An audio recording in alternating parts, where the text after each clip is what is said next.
Hey, what's up everybody? Too Tall Toby here, and in today's Onshape step-by-step tutorial, we're going to talk all about mate connectors. And what I'm going to have you do is open this project. I'm going to share this project with you, and we're going to take all these components and assemble these components so that when you're done, you're going to have a vise that you can actually crank this arm and you can watch the vise open and close. So if you're brand new to the world of Onshape assemblies and mate connectors, or if you've been using it for a little while but you still find mate connectors to be a little confusing, well then you are in the right place. And for the next 20 minutes, we're going to talk all about mate connectors and hopefully demystify this subject. So if that all sounds good to you, be sure to hit the like button on this video. Leave me some comments down below if you have any questions or if you learned anything cool along the way. And let's get into it here. So the first thing I'm going to have you do is go down into the description and look for the link to the shared project here. This is available for anyone with an Onshape free or paid account. And once you open up that shared project, you'll see that you can copy it into your workspace. And then you should see that you've got these different tabs across the bottom, one for each of the components as a part studio. And then we've got a tab over here for the main assembly. And if you open up that main assembly and you grab this arm, you should see this thing open and close. And we are going to create a new assembly to create the same level of assembly motion. Now, when it comes to mates in Onshape, the thing that you need to understand is that we don't create a mate between two faces. You know, some CAD programs, you would create a mate between this face and you would maybe make them coplanar. But instead, what happens in Onshape is whenever you click a mate, like if you want to try this along with me, you could click here on this Fastened Mate, and then you can just take your mouse out here onto the screen and over some of these faces. And what you'll see is whenever you go over a face or an edge of the model, face here or an edge of the model, you generate one of these mate connectors. And the mate connector has an axis here in Z. Okay, so this axis here is in Z, and then it's also got an axis in X and Y. And so you take these three different axes, these Cartesian axes, this X, Y, Z idea, and that generates basically a coordinate system or a point in space with these three axes. You'll notice if I move over here to this edge, I get a temporary axis over here in Z going in a different direction, and I get a temporary axis here in X and Y as well. So the idea of mate connectors, now I'm just going to cancel out of that command. The idea of mate connectors is instead of mating between two faces, what we do is we generate one of these temporary mate connectors on one component.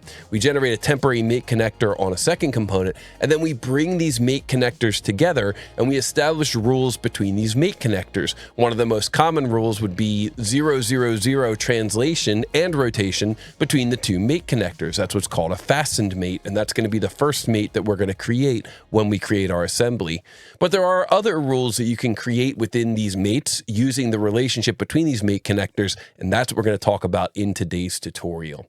So let's begin by going down here to the plus down here in Onshape and choosing to create a new assembly. Now we're going to go through it a little bit of a fast pace in this tutorial, so it may be that I'll do a couple steps and then you can pause the video and then you can do the steps on your side as well. And of course, like I mentioned before, if you get stuck, just leave me some comments down below. We'll help you get unstuck. So we're going to choose Create Assembly. This creates a new assembly over here, assembly 1, and then we're going to use the command insert, and we're going to choose to insert the very first component, vise 001 vise base. So we're going to choose to insert here, insert this vise base. So you click on it one time in the list, and then you're going to left click here on the green check mark. And so what that does is it adds that component to the assembly, and now immediately we're going to go over here to the tree, and we're going to right click on the name of this part in the tree, and we're going to choose fix.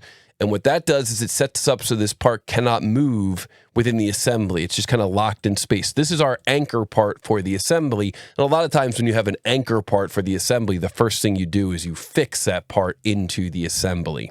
Now we're going to insert another component. So we're going to say insert, and this time we're going to insert component number 003, the vise pad. So I'm going to left click on that component. I'm going to move my mouse out here in space. I'm going to left click again, and then I'm going to hit the green check mark. Make sure you hit the green check mark at the end, not the X, because that will cancel the insert command. So we choose the green check mark, and now we've got the second component here, which is free to move around in space. Now we're going to create a relationship between two mate connectors, and we're going to create that relationship by establishing what's called a fastened mate. So we choose this command here, fastened mate, And with a fastened mate, what you're doing is you're saying that there's going to be 0 translation and 0 rotation between the 2 mate connectors. Now, the first mate connector is going to come from this blue part here, and we're going to zoom way in on this blue part until we get to this edge here that's kind of down in the corner.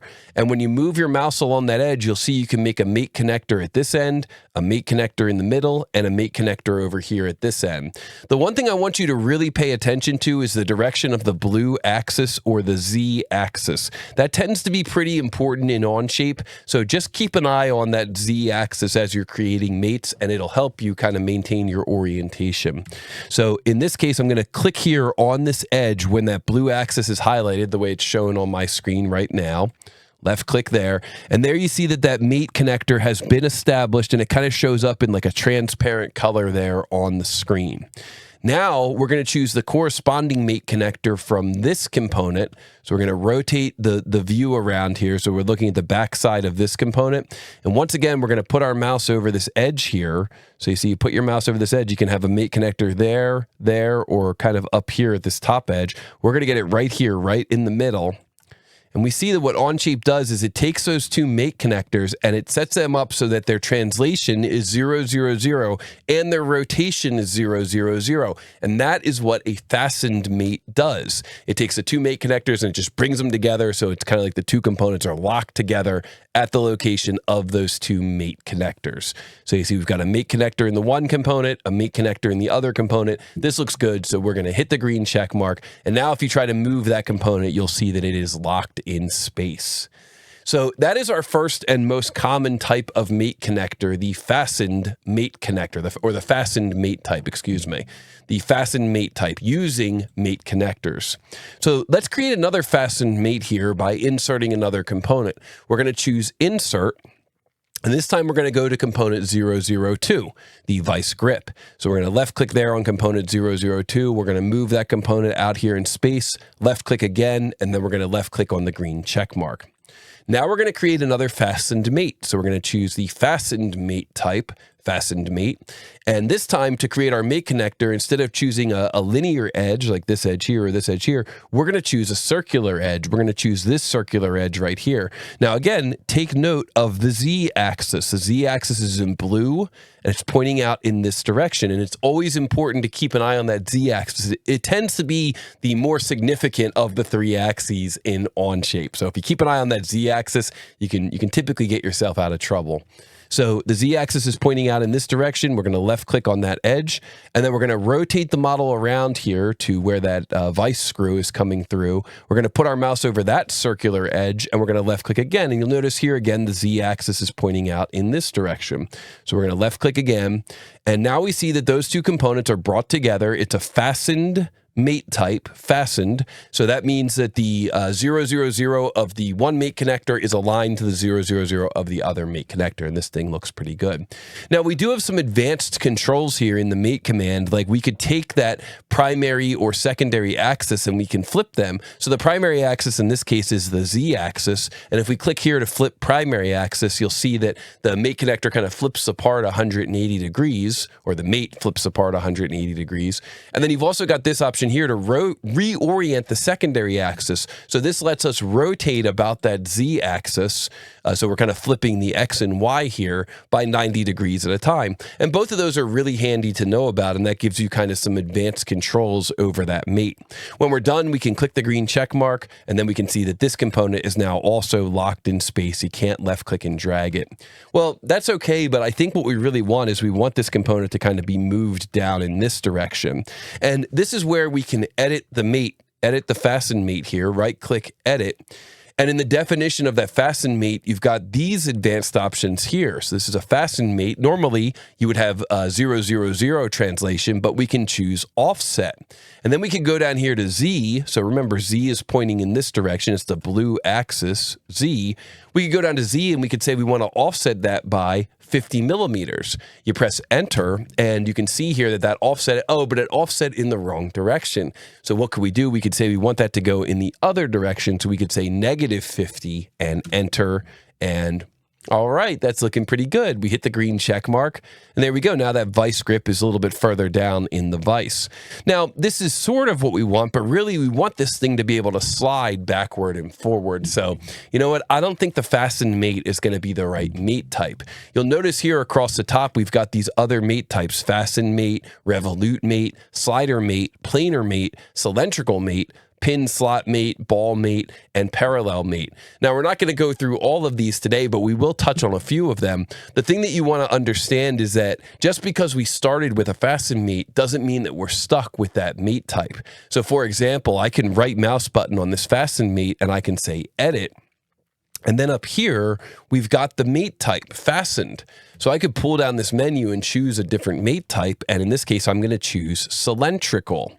So what does the cylindrical mate do? Well, remember, we've already picked the two mate connectors, a mate connector off of the hole and the mate connector off of the hole in this darker blue part in the grip. So the mate connector is now set up with an X, Y, and Z for both components, and the Z axis is coming through like this.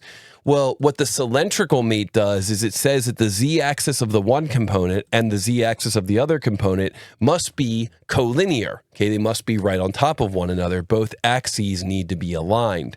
And so if we hit the green check mark, what we see is that that is the only relationship that has been established. So remember last time when we did the fastened mate, like on this component, it was completely locked down in X, Y, and Z. This time it's only really locked down in X and Y. Okay, it can still translate along Z and it can rotate along Z. And that's how the cylindrical mate works. So each of these different mates, instead of creating a relationship between faces, each of these different mates creates different types of relationships between the mate connectors.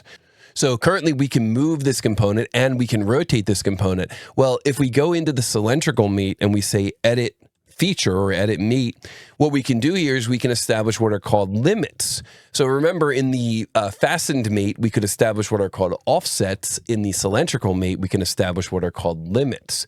So here what we could do is we could say that the Z rotation is limited to 0 degrees minimum and 0 degrees maximum. And when we do that and we hit the green check mark, we can see here that now we can move this thing forward and backwards. But what we cannot do is we cannot rotate this component because of the limit on the relationship between those two mate connectors. Now, we can also take this one step further. We can edit that cylindrical mate, and we can say there's also a limit on the relationship of Z translation. So currently, this thing is able to translate in Z infinitely in both directions. Well, what we could do is we could say that we want our minimum to be a Z in this direction. Now, remember, that's going to be a negative number. So that would be like, let's say, negative 100. And then the maximum could be 0, which would just lock it right up against this face.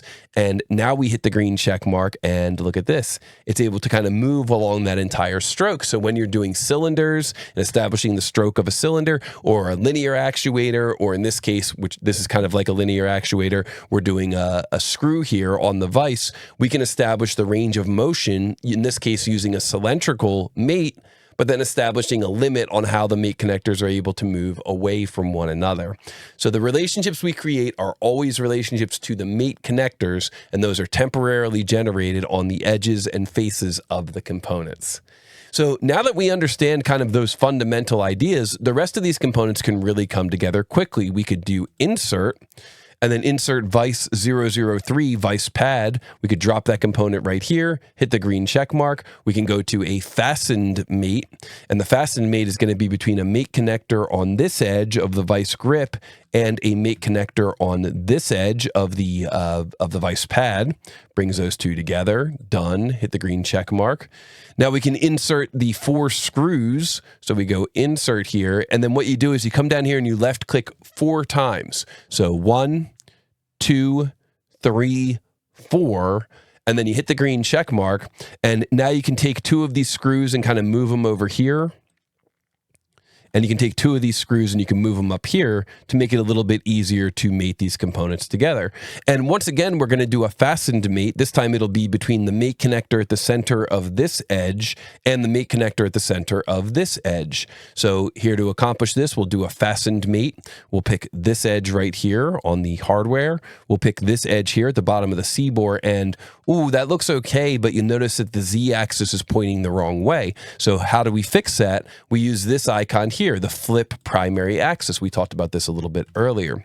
So flip primary axis, and there we go. That component's made it into place. Let's do another fasten mate here between this edge and this edge here at the bottom of the C-bore, and flip primary axis. And yes, that is looking good. And then we can come over here to this end of the assembly. So you see these really start to come together quickly between this edge and this edge here at the bottom of the C-bore. Looks good, hit the check mark. And between this edge of the hardware and this edge here at the bottom of the C-bore, and hit the green check mark, and we are done with those components.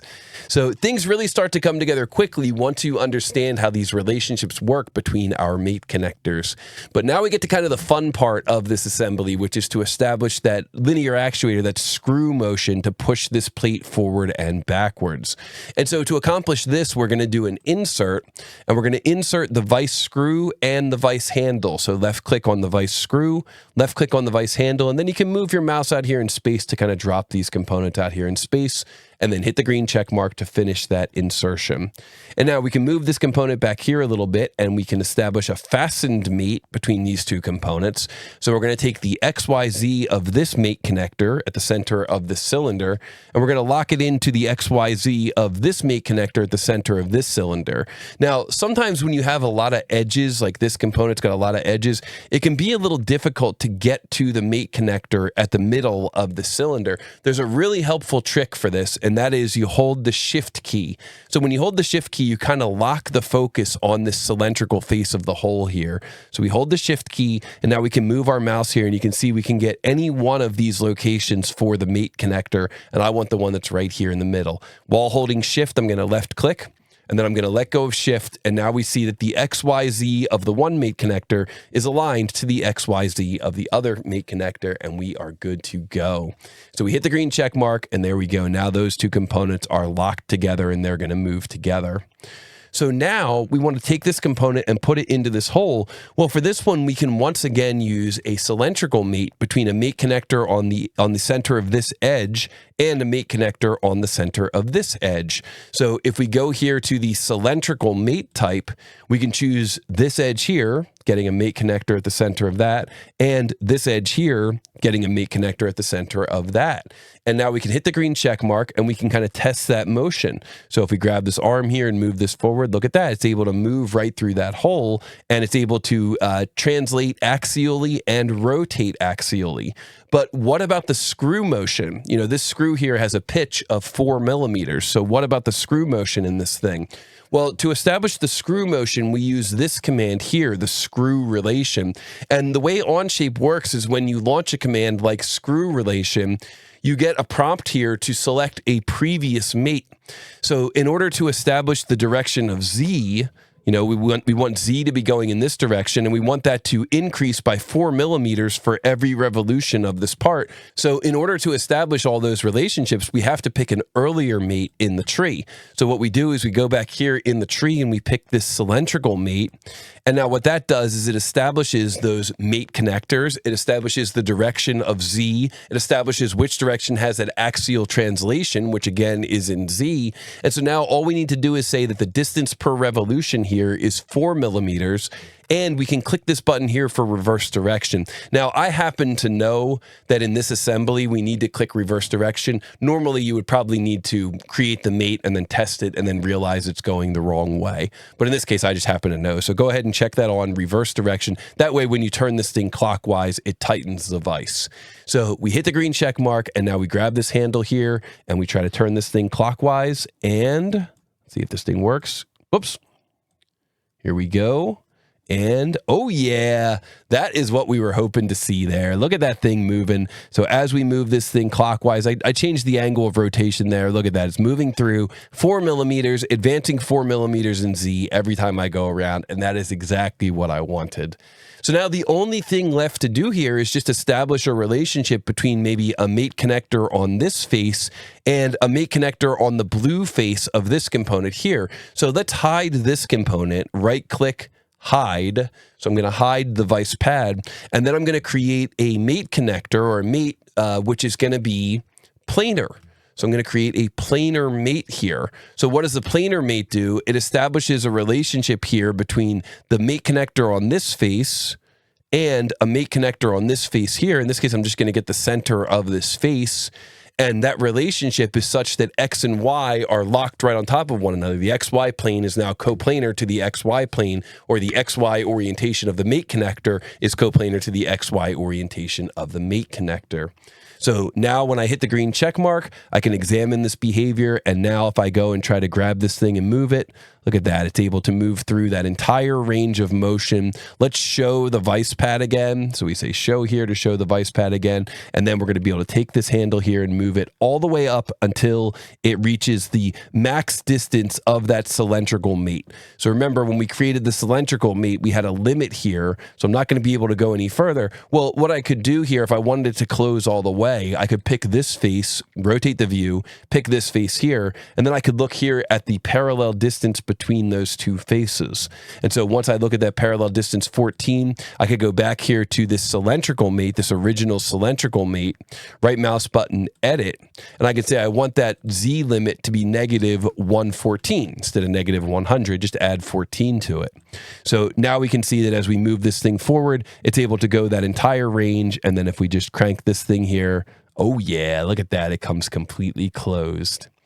And so that is the end of the lesson. I hope that that helped to kind of demystify the world of mate connectors. Again, as a review, anytime you go into Onshape and you create a mate, what you'll find is that a new mate connector will be temporarily created or automatically created based on the geometry that you click on. And then when you're creating a mate, you're creating this relationship between the two mates. You'll notice here that as you cycle over these different mate types, if you hold your mouse over it for a few seconds, you'll get a tooltip. So the fastened mate removes all degrees of freedom between two entities. The cylindrical mate, on the other hand, allows translation and rotation about the Z-axis. So each mate type gives you a little preview, if you just hold your mouse over it for a moment, explaining what the relationship is going to be between the mate connectors within that mate type. So if you guys enjoyed this video, please leave us some comments down below. Let us know what you learned from this video. Let us know if you have any questions. And of course, if you like this style of video, be sure to hit the like button, be sure to subscribe, and I'll see you in the next Too Tall Toby Onshape step-by-step tutorial.